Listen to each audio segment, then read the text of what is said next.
அன்பிற்கினிய நேயர்கள் அனைவருக்கும் என்னுடைய ஆங்கில புத்தாண்டு வாழ்த்துக்கள். நான் உங்கள் கல்வடங்கம் சத்யநாராயண சர்மா பேசுகிறேன். இன்னைக்கு அந்த ஆங்கில புத்தாண்டு எப்படிப்பட்ட பலன்களை 12 ராசிக்கும் தரப்போகிறது, இந்தியாவுக்கு பொதுவான பலன்கள் எப்படி இருக்க போகிறது அப்படிங்கிறத தான் இப்போ பார்க்க போகிறோம். அதாவது 1/1/2024 அன்று பஞ்சமி திதி திங்கட்கிழமை கன்னியா லக்னத்தில் சிம்ம ராசியில் மகம் நட்சத்திரத்தில் இந்த ஆங்கில புத்தாண்டு இனிதே பிறக்க போகின்றது. மகம் நட்சத்திரம்னாலே ஜகத்தை ஆழ்வாங்க அப்படின்னு ஒரு முதுமொழி இருக்கு. ரொம்ப விசேஷமான நட்சத்திரம். அந்த நட்சத்திரத்தில் இந்த ஆங்கில புத்தாண்டு பிறக்கிறதுனால 2024 அப்படிங்கிற இந்த ஆண்டு நம்முடைய இந்தியாவை ஆளுகின்ற ஒரு ஆண்டாக இருக்கும். நம்ம இஷ்டப்படி நம்ம அந்த ஆண்டை கையில் எடுத்து நமக்கான வழிமுறைகளை எடுத்து செல்ற மாதிரி எல்லாம் இருக்காது. முழுஷா இந்த ஆண்டு இந்த ஆண்டு எப்படி போறது அப்படிங்கிறது இந்த ஆண்டோட கையில தான் இருக்கு. குறிப்பா சொல்லணும்னா இது ஒரு மாற்றத்திற்கான ஆண்டு. இந்த ஆண்டோட மிக முக்கியமான குறிக்கோள், லட்சியம் இதெல்லாம் சொல்லணும்னா மாற்றம் ஒன்றே மாறாதது அப்படின்னு சொல்லுவோம். அந்த மாதிரி இது மாற்றத்திற்கான மிக அற்புதமான ஆண்டாக இருக்க போகின்றது. ஏன் அப்படின்னு பார்த்தோம்னா, குறிப்பாக மகர ராசியில் சனி பகவானும் புளூட்டோ கிரகமும் இணைந்து கடந்த பல வருடங்களாக, அதாவது ஒரு 3-4 வருடங்களாக சஞ்சாரம் செய்து கொண்டிருக்கின்றது. பொதுவாக புளூட்டோ கிரகம் ஒரு ராசியில் 30-35 வருஷம் வரைக்கும் சஞ்சாரம் செய்வார். சனி பகவான் அந்த மகர ராசியில் ஒரு 2.5 வருஷம் சஞ்சாரம் செய்வார். மகர ராசிங்கிறது நம்ம இந்தியாவோட ராசி. ஆகவே இந்தியாவோட ராசியில புளூட்டோ கிரகமும் சனி கிரகமும் இணைந்து இருக்குமே ஆனால் அது மிகப்பெரிய ஒரு புரட்சியை ஏற்படுத்துகின்ற ஆண்டாகத்தான் இருக்கும். அதுவும் குறிப்பா ஜனவரி மாதம் 17ஆம் தேதி 2023 திருக்கணிதப்படி சனி பகவான் கும்பராசிக்கு பயிற்சி ஆகிறார். அதுக்கப்புறம் அதிசாரமா வக்கரமா அவர் மகரத்திலும் கும்பத்திலுமாக சஞ்சாரம் செய்து பலன்களை தந்து கொண்டிருக்கின்றார். திருநள்ளாறு வாக்கிய பஞ்சாங்கத்தின்படி டிசம்பர் மாதம் 20ஆம் தேதி 2023 சனி பகவான் பயிற்சியாகி மகரத்திலிருந்து கும்பத்துக்கு போறார். ஆகவே இந்த புளூட்டோவும் சனி பகவானும் பிரிகின்ற இந்த வேலை அப்படிங்கிறது ஒரு பெரிய மாற்றத்தை தருகின்ற வேலையா இருக்கும். உதாரணமா முன்னாடி எல்லாம் நம்ம உலகத்துல பார்த்தோம்னா அடிமைகளை விலைக்கு வாங்கி அவங்கள கொத்தடிமைகளாக வீட்டில் வேலை வாங்கிட்டு இருக்கிற ஒரு காலம் இருந்தது.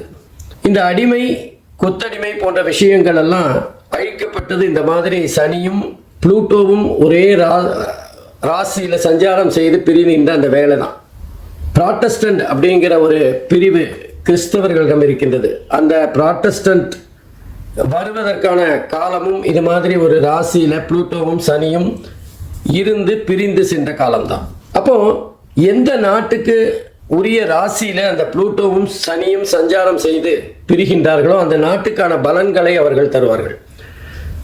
அப்படி பார்க்குறப்போ மகர ராசிங்கிறது இந்தியாவோட ராசி.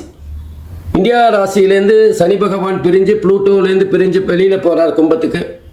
ஆகவே இந்தியாவுக்கான பலன்கள் மாற்றத்தை தருகின்ற மிகப்பெரிய ஒரு பலனாக இருக்கும். நீங்க எடுத்து பார்த்தீங்கன்னா கடந்த ஒரு 6 மாதமாக உலக அளவில் பெண்கள், இந்தியாவின் பெண்கள் உச்ச பதவிகளை பெற்ற வரலாறுகளை பார்க்கலாம். இனி வருகின்ற காலம் கூட இந்த மாதிரி பெண்கள் மிகப்பெரிய முக்கியமான பொறுப்புகளில் அமர்கின்ற ஒரு சூழ்நிலை கண்டிப்பாக ஏற்படும். எப்பெல்லாம் இந்த மாதிரி ஒரு புளூட்டோவும் சனியும் சேர்ந்திருந்து பிரிந்து செல்லுகின்றார்களோ அப்பெல்லாம் ஒரு புரட்சி வெடிக்கும். அப்போ ஏதாவது ஒரு மிகப்பெரிய கொடுமைகள் அகன்று நன்மைகள் நாட்டுக்கு கிடைக்கும். அந்த மாதிரி ஒவ்வொரு 30 வருஷமும், அதாவது இனி இந்த சனியும் அந்த புளூட்டோவும் சந்திப்பதற்கான வருடங்கள் அப்படின்னா திரும்ப ஒரு அந்த சனீஸ்வர பகவான் கும்பத்திலோ மீனத்திலோ திரும்பவும் சந்திக்க வேண்டி வரும். அப்பவும் கூட அது இந்தியாவோட ராசியா இருக்காது. அதனால இந்த காலகட்டம் இந்தியாவோட இந்த ராசி இதெல்லாம் மிகப்பெரிய ஒரு மாற்றத்தை இந்தியாவுக்கு தரப்போறது. அதுதான் 2024 பலாபலன்களாக இருக்கும். இயற்கை சீற்றம் இந்த காலகட்டத்தில் ரொம்ப கொஞ்சம் அதிகமாக தான் இருக்கும். குறிப்பாக தென்னிந்திய பகுதிகள் எல்லாமே எதிர்பாராத மிகப்பெரிய வெள்ளம், வெயில் எல்லா விஷயங்களிலுமே சீதோஷ நிலை அல்லது தட்பவெட்ப நிலையில் மாறுதல்கள் மக்களுக்கு ஒரு கஷ்டத்தை தருகின்ற அமைப்பாக இருக்கும். தண்ணி கேட்கும்போது தண்ணி கிடைக்காது, ஆனால் வெள்ளமாக தண்ணி வரும்போது தண்ணியை வேண்டான்னு சொல்லும். அதுதான் நிலைமையாக இருக்கும். அது மாத்திரம் இல்லை, மாறுதல் அப்படின்னு சொன்னோம். அப்போ தென்னிந்தியாவில் எடுத்துட்டாலும் சரி, இந்தியாவில் எந்த பகுதியில் எடுத்துட்டாலும் எங்கெல்லாம் குளிர் அதிகமாக இருக்கும்னு நம்ம நினைப்போமோ, அல்லது குளிர் பகுதி அப்படின்னு நம்ம குறிப்பிட்டிருக்கிற இடங்களுக்கெல்லாம் குளிர் மிதமாக இருக்கும். இது குளிராத ஒரு பகுதின்னு நினைச்சிட்டு இருக்கிற பகுதியிலெல்லாம் குளிர் கொஞ்சம் அதிகமாக இருக்கும். உதாரணமாக சென்னையில் குளிர் இந்த வருடம் அதிகமாக இருக்கின்ற ஒரு தன்மையை பார்க்கலாம். அதுக்கு மழையும் ஒரு காரணமாக இருந்தாலும் குளிரின் அளவு கொஞ்சம் அதிகமாக இருக்கக்கூடிய வாய்ப்புகள் இருக்குது. அதே மாதிரி நம்ம அண்டை நாடுகள் மூலமாக ஏதாவது போர் மேகங்கள், போர் வருவதற்கு வாய்ப்புகள் இல்லை, போருக்கான ஏதாவது முகாந்திரம் ஏற்பட்டு அது கடைசியில் பேச்சுவார்த்தையில் சரி செய்யப்படும். ஆகவே ஒரு விதமான பதட்டமான எல்லை பகுதியில் பதட்டம் எப்பவுமே இருந்துட்டு இருக்கிற மாதிரியான ஒரு சூழ்நிலை இருக்கும். அரசியல் தட்பவெப்பங்கள் கூட அப்பப்போ ரொம்ப பாதிப்பாகவும் அதே நேரத்தில் ரொம்ப கொந்தளிப்பாகவும் இருக்கின்ற ஒரு காலகட்டமாக இது அமையும். எதிரிக்கு எதிரி நண்பன் சொல்லுவோம், ஆனால் அரசியலில் எதிரி நண்பர் இதெல்லாம் கிடையாதுங்கிற ஒரு தாத்பரியம் இருக்கு. அந்த வகையில் எதிர்பாராதவர்கள் சேருகின்ற ஒரு மிகப்பெரிய மாறுதலை இந்த வருஷம் சந்திக்க போகிறோம். அதுக்கப்புறம் இந்த ஒரு புதிய நோய், கண்ணு சம்பந்தமாக ஏதாவது ஒரு நோய் வரக்கூடிய வாய்ப்புகள் இருக்குது. எப்படி நமக்கு கொரோனா மிகப்பெரிய ஒரு பாதிப்பை தந்து மக்களை முடக்கி போட்டதோ, அது மாதிரி கண்ணு சம்பந்தமாக ஏதாவது ஒரு சின்ன இனம் தெரியாத ஒரு நோய் பரவி வரக்கூடிய வாய்ப்புகள் இருக்கு. அதே மாதிரி மக்களுக்கு இருக்கிற மாதிரியே ஜீவராசிகளுக்கும் கால்நடைகளுக்கும் விஷ ஜுரங்கிற மாதிரி ஒரு ஜுரம் வந்து மிகப்பெரிய பாதிப்பை தரக்கூடும். இன்னும் சொல்லப்போனால் இந்த காலகட்டத்தில் மக்கள் மிகப்பெரிய ஒரு கொந்தளிப்பிலேயே இருக்கிற ஒரு சூழ்நிலை இருக்கும். ஏதோ நிம்மதி இல்லாத ஒரு காலகட்டமாக இந்த 2024 நகர்ந்து செல்லும்.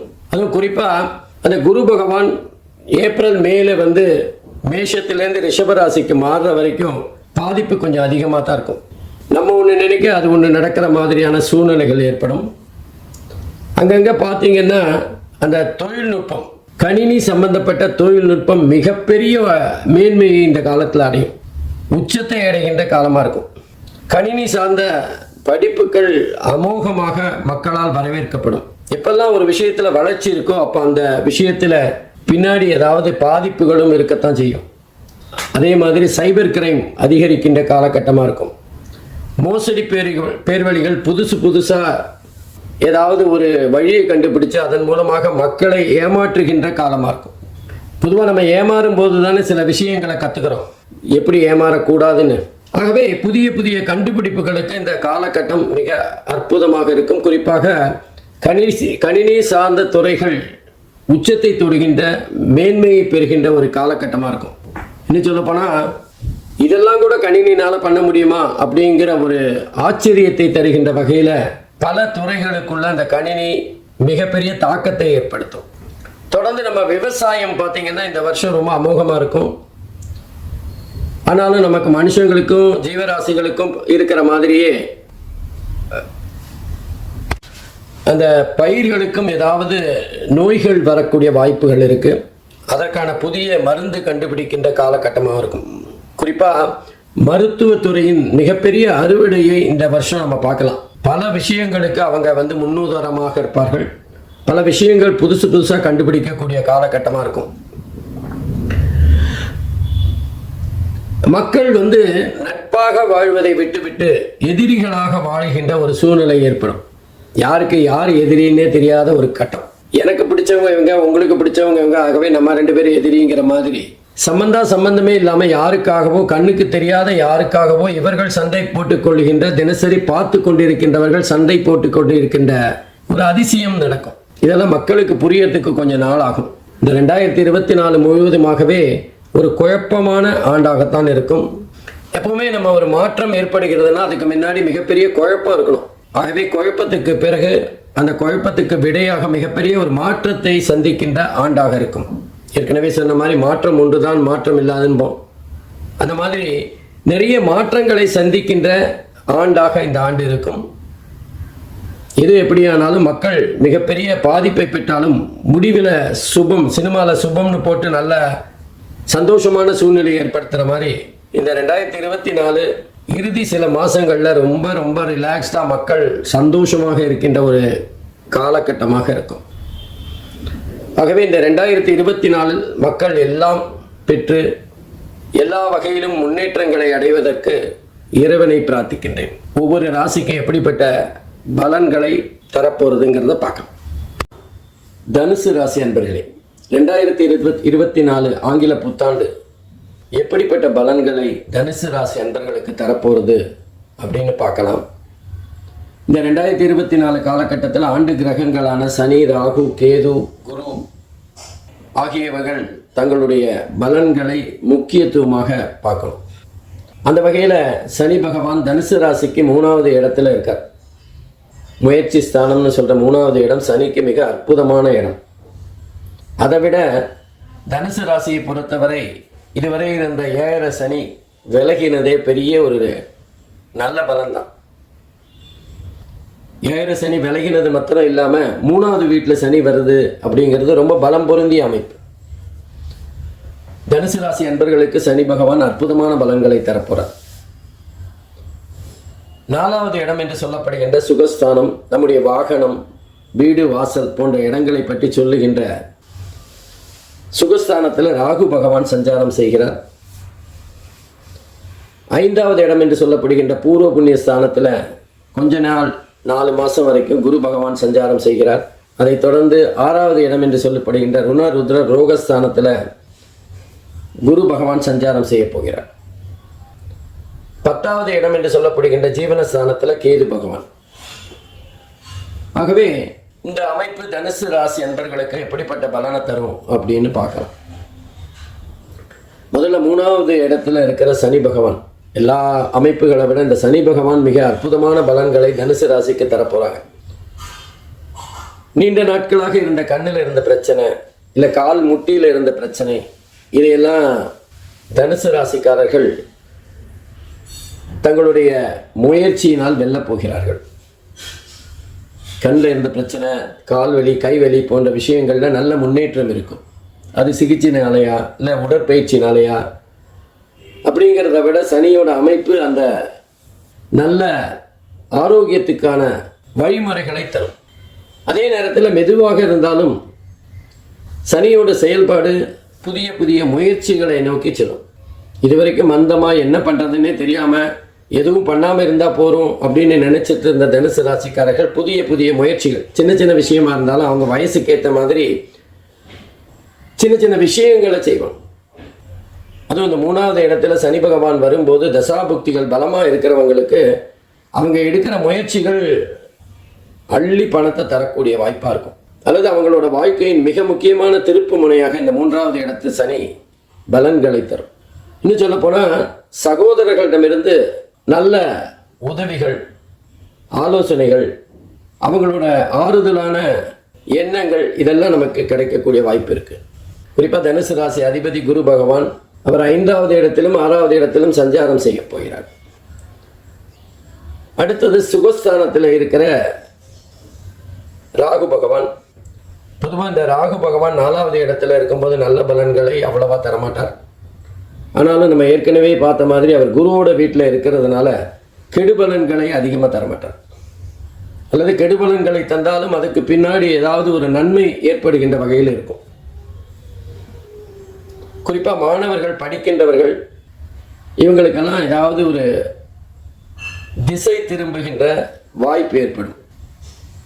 10th வரைக்கும் நல்லா படித்த பையன் 11ல் திடீர்னு விளையாட்டில் ஆர்வம் அதிகமாகிடுச்சு அப்படின்னு கவலைப்படுவோம். ஆனால் அந்த விளையாட்டு அவனை கை தூக்கி விடுகின்ற, நம்ம படித்து மார்க் வாங்கி கல்லூரிக்கு போகிறத விட அந்த விளையாட்டின் மூலமாக கல்லூரியில் அட்மிஷன் கிடைக்கின்ற சூழ்நிலை ஏற்படும். மார்க்கு குறைஞ்சது வருத்தம் தான், ஆனால் அந்த விளையாட்டு தான் நமக்கு கை கொடுத்து நம்மளை கல்லூரியில் அட்மிஷன், ஸ்போர்ட்ஸ் கோட்டாவில் நமக்கு ஒரு அட்மிஷன் கிடைக்கிற சூழ்நிலை பார்க்கலாம். வீடு வாசல் போன்ற விஷயங்களில் சின்ன சின்ன பிரச்சனைகள் ஏற்படலாம். வீடு விற்கலாம் அப்படின்னு நினைக்கும் போது நம்ம எதிர்பார்த்த வரை கிடைக்காது. அப்போ என்ன பண்ணுவோம், நம்ம வீடு விற்கிறத கொஞ்சம் தள்ளி போடுவோம். அப்போது அந்த வீடு நம்ம எதிர்பார்த்ததை விட அதிகமாக பணத்தை தருகின்ற சூழ்நிலையை பார்க்கலாம். ஆகவே இந்த ராகு பகவான் 4வது வீட்டில் இருந்தாலும் சில கெடுபலன்களை முதல்ல தந்தாலும் அதோட முடிவு என்பது சுபமாக இருக்கும், நமக்கு ஆறுதலாக இருக்கும், நமக்கு ஏற்றவாறு இருக்கும். நம்ம எதிர்பார்த்ததை விட நன்மைகளை மறைமுகமாக இந்த ராகு பகவான் தரப்போறார். ஆகவே இந்த தனுசு ராசி என்பர்களுக்கு 3வது வீட்டில் அற்புதமான பலன்களை சனி பகவான் தந்ததைப் போல ராகு பகவானும் மறைமுகமாக ஓரளவிற்கு நன்மைகளை தான் செய்ய போறார். தாயாருடைய உடல் நலத்தில் கொஞ்சம் கவனம் செலுத்தணும், அல்லது தாயாருடைய உடல்நலம் சார்ந்து மருத்துவ செலவுகள் செய்கிற மாதிரி இருக்கும், அல்லது தாயாருடைய உடல்நலம் காரணமாக எதிர்பாராத அலைச்சல்கள், நம்முடைய வேலையில் ஒரு குந்தகம் ஏற்படுகின்ற சூழ்நிலையை பார்க்கலாம். ஆனால் எல்லாமே நல்லது தான்.